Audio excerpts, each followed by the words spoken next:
Hey, what's up? My name's Grant Kanoki. I'm a singer, songwriter, producer, and artist, and you're listening to Power 98.5.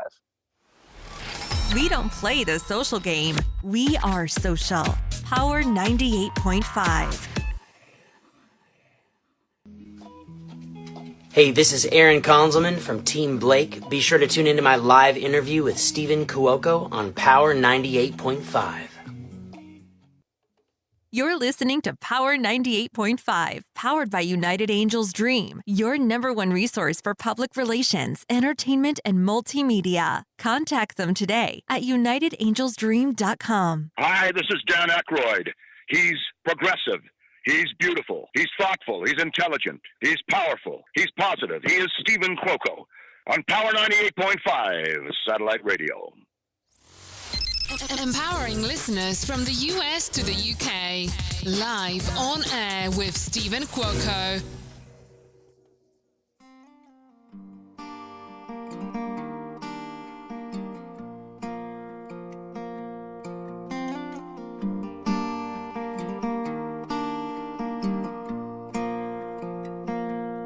There's a train rolling in. I can hear the waves coming on the wind. Maybe it'll bring my love back to me. Maybe it'll take her away again.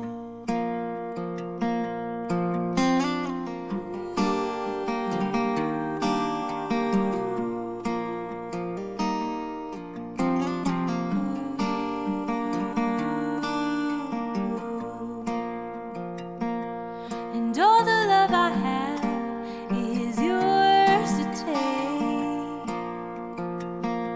So careful with me, boy, lest this heart should break. So hold me in your arms until the break of day. Until that train comes to take me away. What a beautiful way to start the evening. I've got Aaron Konzelman. This is Train, the Union Revival. This is Aaron along with his wife Amanda Konzelman. And to all those that are fans of NBC The Voice, we are now on season 20. I'm going to give a little bit of reading just a small detail about Aaron, but there's so many more layers and depths to Aaron Konzelman. So his parents ran a Christian music studio while he was growing up, so it was only a matter of time before he started singing himself. He followed his passion for music to college, where he studied audio engineering and met his wife Amanda. The couple now have 2 kids and have moved 11 times over the past 17 years. Talk about resiliency. I'm adding that in there. Always immersing themselves in the local music scene wherever they go. Because of his gypsy lifestyle, Aaron is a self-proclaimed jack of all trades and has worked various jobs, from teaching martial arts to creating essential oils for men's beards. I'm sure the men that are tuning in right now live on air with Stephen Cuoco on Power 98.5, we got to find out more about this product. Aaron, welcome to the show. Hey, thank you so much for having me, Stephen. Glad to be here. You know what? You deserve it. And I want to give a big shout out to Sharon Hickerson making this happen. That girl, she's working hard behind the scenes. Oh, yeah. Mm-hmm. I mean, every day, hours and hours. Yeah. So where did this all begin? Like, you've got this band, the Union Revival, with yourself and with Amanda, your wife. You've got incredible tracks here, from The River to Born with a Broken Heart. When did you officially begin your music journey? And did it start with your wife, or did it start way before then? So I began playing music growing up in a musical family. Since I was probably about 8 or 9 years old, actually, I picked up my first instrument. We lived in a cabin in the woods that my dad had built when he retired from the music business. And built a recording studio, and I grew up in the woods, kind of like Huck Finn, and had instruments all over the house, and was learning to play piano and banjo and mandolin and anything I could get my hands on. And I started touring and writing music and playing with bands when I was an early teenager, and just continued doing that all the way up into college when I met my wife. And that pretty much sealed the deal for us together. We instantly clicked and started writing music together and playing gigs around Waco, Texas together, and then got married in 2003. And we've been doing that ever since, all over the country. How many times have you auditioned for The Voice? Well, I auditioned for The Voice one other time back in 2015. And just on a whim, my wife and I drove down to Austin to an open audition, and we stood in line for about 4 hours, as you do, and we made it in and got to see one of the producers and sang, and we got a call back, and then it never went any further than that. And so we thought, well, okay, maybe that's not our path. And we just went back to writing music and back to playing and performing up until this last summer. Were you shocked? I was really shocked. We had posted a video on Instagram of us just singing. We called it, the COVID concerts. We were hanging out in our living room, and we would find anywhere in our house that didn't have dogs barking or kids, and we would record a little track and post it to Instagram. And one of the producers found our song. We had done a cover of Ain't No Sunshine When She's Gone, and they called us and said, "Oh my gosh, you please send us some videos. We want you to audition for this season. We think you'd be great for it." And so we sent off some videos to them and got a call back about a month later, and they said, "All right, pack your bags. We got a ticket for you. Head on out to Burbank." Wow. I'm really happy for you. I mean, you've got to be stoked. I mean, still, like, has it sunk in yet that you're live on TV on one of the most famous, popular shows that are out there, and my favorite in all time, for 20 years, like 20 seasons? It's surreal. It really hasn't sunk into me yet. Every time I see someone post a clip of the show, or Blake posts something out on Twitter and mentions me and says, "Hey, welcome to the team," it doesn't quite feel real yet. I'm positive at any moment I'm going to wake up and this has been just a great dream. Have you and your wife, Amanda, had spoken word about what this could mean for the Union Revival? Yeah, we did actually. When we first got contacted this last summer, The Voice reached out to both of us actually and asked us to both send audition tapes in separately and together as a duo. And then when they called us back, they had just decided to go with me for this season. I think they may have already had a few other duos they were looking at and didn't want to have too many partners on there. And they just said, "Aaron, we want you to come on." And so that was tough at first, because my wife and I have sung together only as a duo for the last 17 years. And so doing something solo was kind of daunting to me. I hadn't done solo music in a long time. And but my wife is amazing. She is just my partner in crime in everything.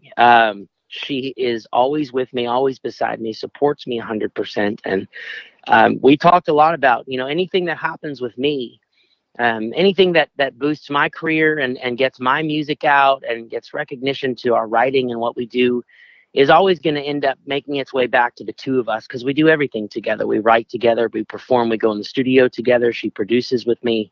And so we knew it would end up being great for us as a duo, in addition to just what happened with me as a solo artist. Duran Duran, Ordinary World. It is still my all-time, one of my favorite songs. Were you like inspired to be like, all right, I'm going to go into my blind auditions, I'm going to do this? Did Amanda have any influence? I don't think anyone's ever performed a Duran Duran on The Voice.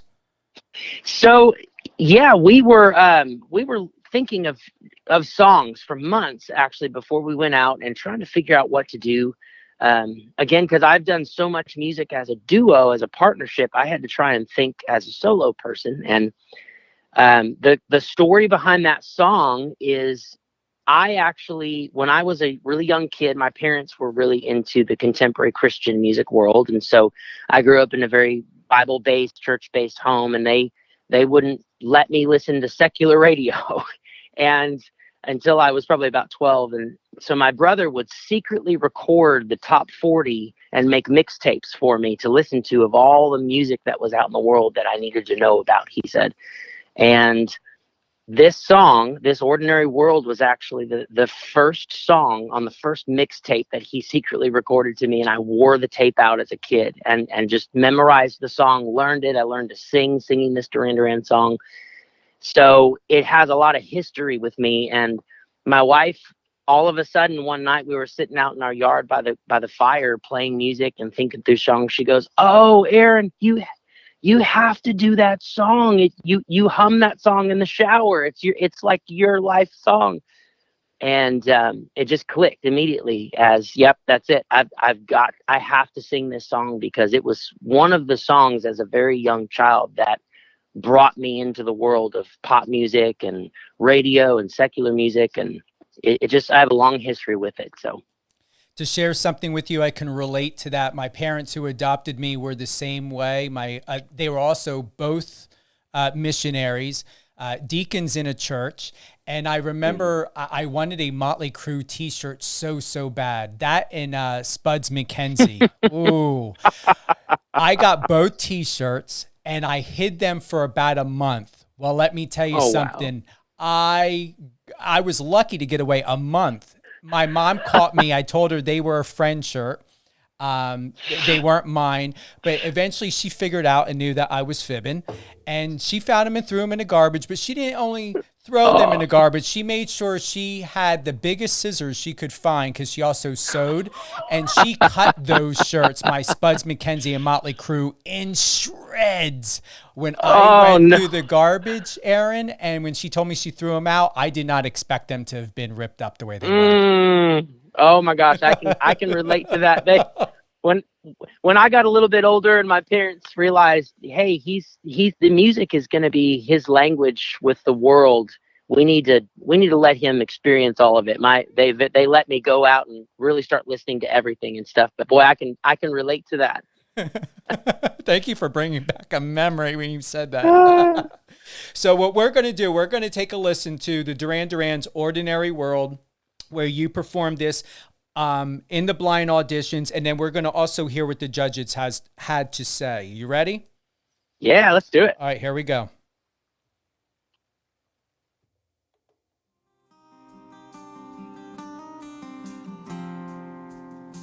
I came in from a rainy Thursday on the avenue. Oh my God. Thought I heard you talking softly. I turned on the lights, the TV, and the radio. Still I can't escape the ghost of you.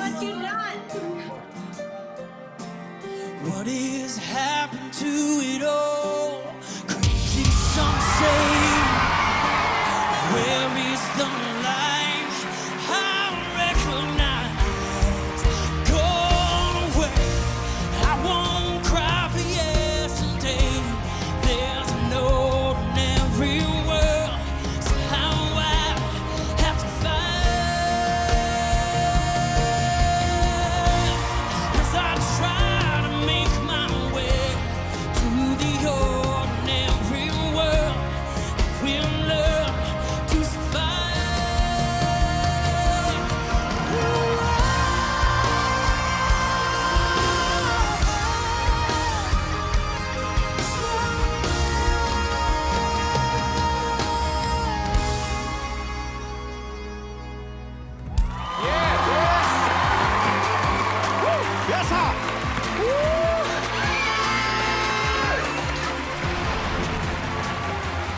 Oh my gosh, the beard game. Amazing.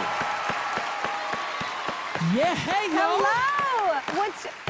Oh my God. Sit down, Blake Shelton. What's your name? Where are you from? My name is Aaron Konzelman. I'm 39 years old. I'm from Waco, Texas. What? Waco. I was in Waco all the time. I'm from Burleson. What? I loved what you went for the high note, and that was awesome and ballsy, and I'm into it. Thank you, I am thank not you. an option, but Blake and John, well, John is a great option. Yeah. Okay, okay.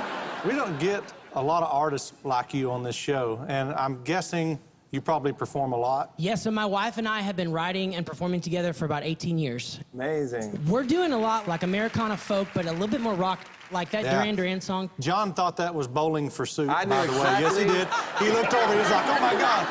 I knew it was Duran Duran, and I turned first. This is true. My button has a little bit of delay on it. Yeah. They've been working on it all day. A little older, a little Somehow my slower. chair blocked Nick earlier. I didn't even hit my block button. I think you and I musically have way more in common than you and John. And I think playing it safe on this show is important. That's the key to a rock and roll career, playing it safe. One thing I've never heard him say is it's okay to play it safe. It just depends on the artist. It depends on the artist. Some I artists have known on John this show, they need to do to be something a crazy. little bit more consistent.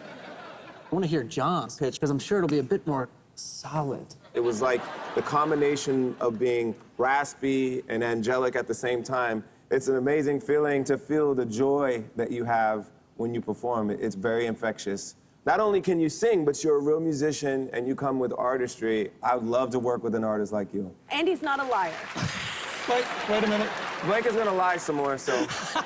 I am the only coach who doesn't live in Hollywood.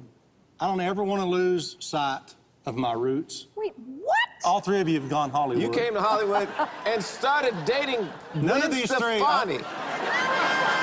The The ultimate Queen of Orange County. manifestation of California girl.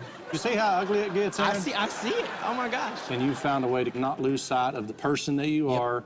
And I would just hate to see that get lost. Oh, God. Aaron, who do you pick as your coach? Come on home, man. All right. I'm going to go with Team Blake. That was an awesome pick, and you did very well, very, very well with your choice. How does it feel to hear that? Wow, it's just, yeah. It's really pretty amazing. I you know, it's true. I have been performing a lot. I mean, I probably do 100 shows a year for the last decade, and I'm very comfortable on stage. But in that moment, it was, I may have just blacked out and forgotten everything that happened while I was there. So when I listen back to it, it really brings back the emotion of that moment of knowing that I put all my cards on the table. I did the best I could. I laid out who I was and tried to be authentic and not be someone else and just do what I do. And to have Blake, and John really turn around and acknowledge that and recognize that me as an artist and what I did, it was just, it's really an amazing moment to listen back to and be able to hear that and remember and go like, yes, okay, I did what I've been preparing for all of this time. And they saw it and they recognized it and called it. And so, yeah, that's an amazing moment. It is your time. And what I love most with watching that clip is to see your wife. And I love her hat. It reminds me of like a Pennsylvania Dutch hat. Yes, absolutely. We are hat fiends. The one I wear on stage is the one I normally wear when I perform, but I probably have a closet full of about 10 or 15 others, and she does as well. So we love those old school, Pennsylvania Dutch, Amish kind of feeling old felt hats. We have a lot of those. What I can really sense about you is you're intuitive. I have a feeling both you and Amanda are intuitive, but you really know how to see through the bullshit. And I have a feeling that you're very visual, and whether you voice your thoughts or feelings depending on the circumstances, Aaron, I highly doubt anything gets past you. And I'm sure that you're someone that can read people very, very well, and with a little bit of touch of the ability of premonition. Yeah, that's absolutely true. I spent much of the last 23 years, I was a worship pastor in the church world and doing church planting with my wife. We would go around and we would consult with different churches on how to build teams and how to communicate, understanding personalities, how to do music and create environments. And so I think that plays a lot into it. I love people. I love talking to people. I love carrying people's stories and hearing them.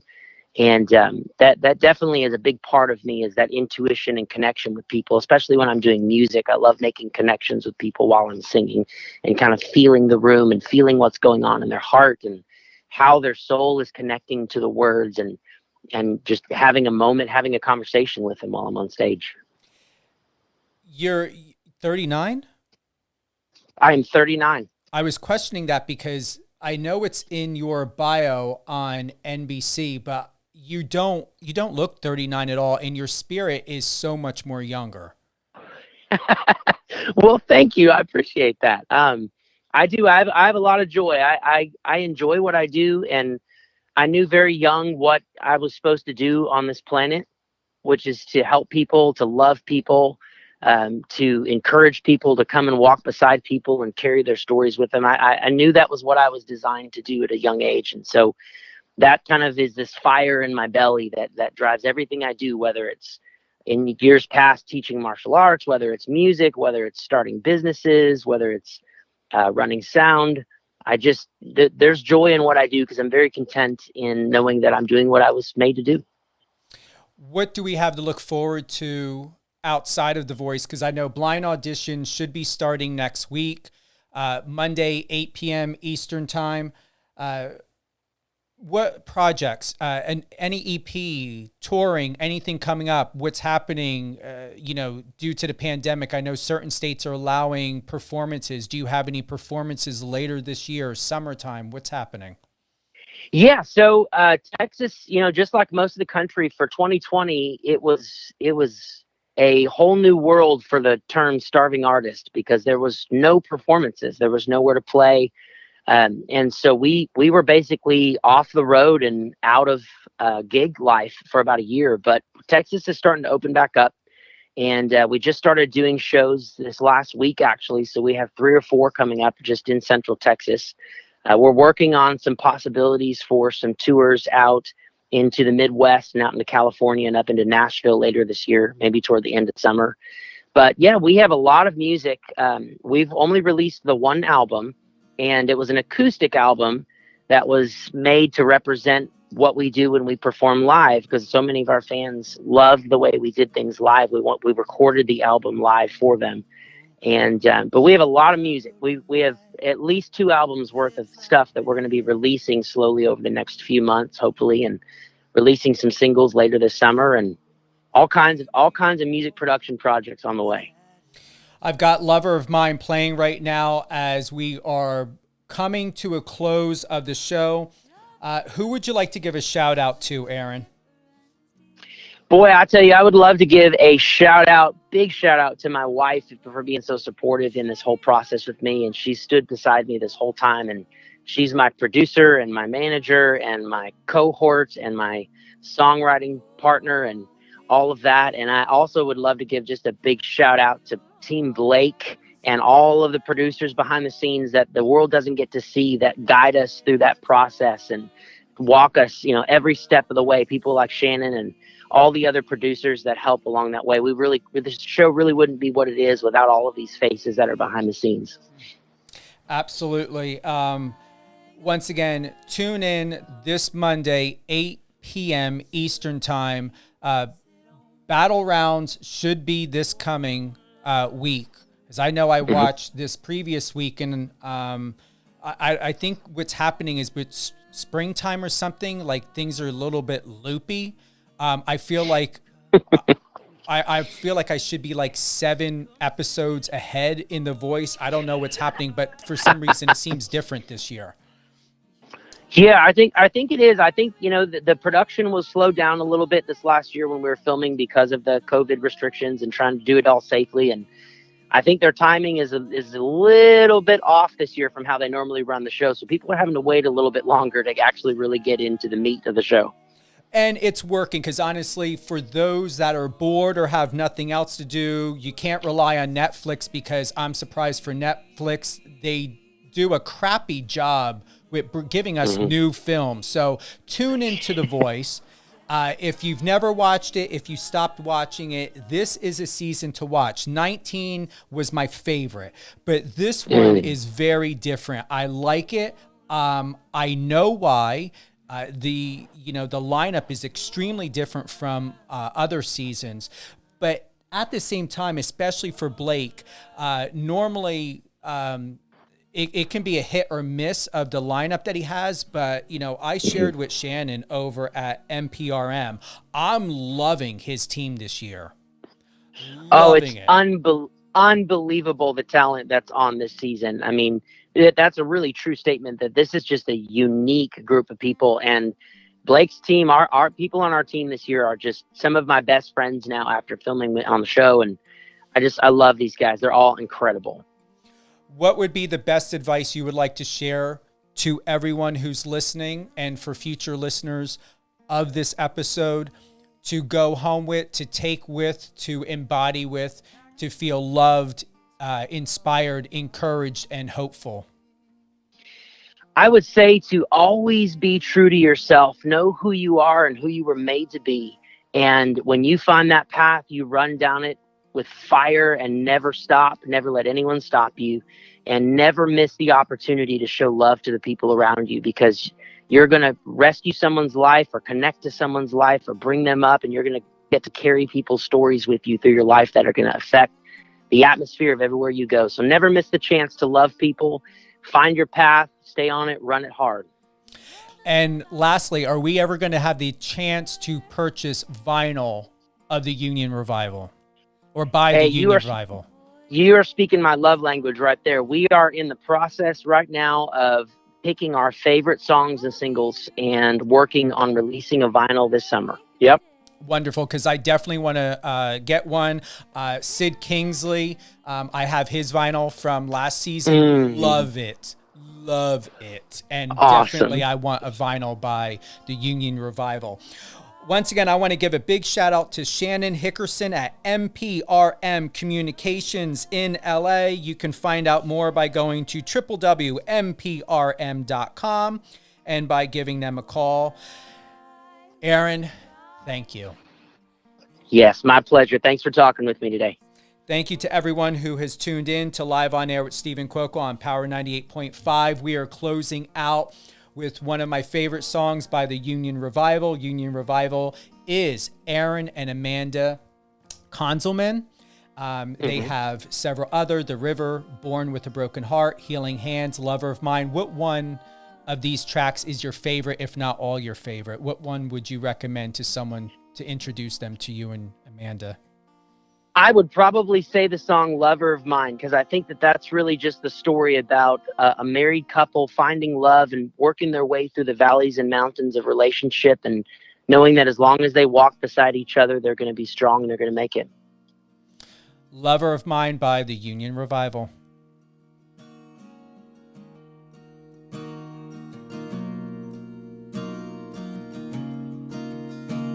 Oh, come, lover of mine, with lips like red wine, let me drink deep.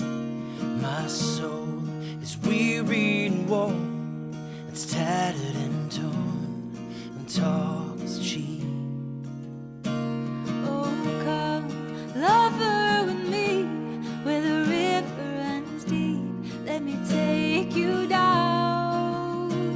I'll wait in the shade of the night, only for you, without a sound.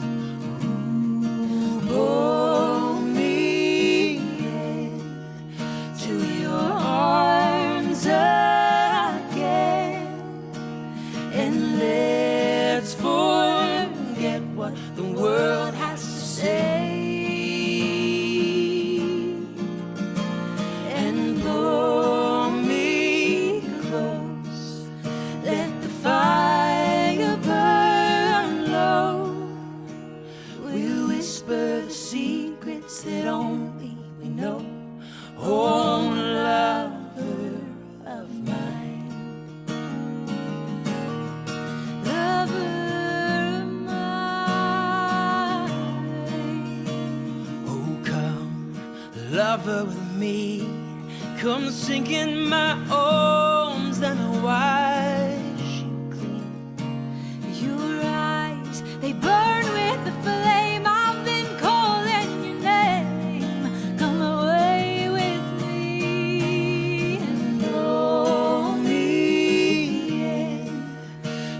your arms again, and let's forget what the world has to say, and pull me close. Let the fire burn low. We'll whisper the secrets that only we know. Oh, lover of mine. Oh, lover of mine. Oh, lover of mine.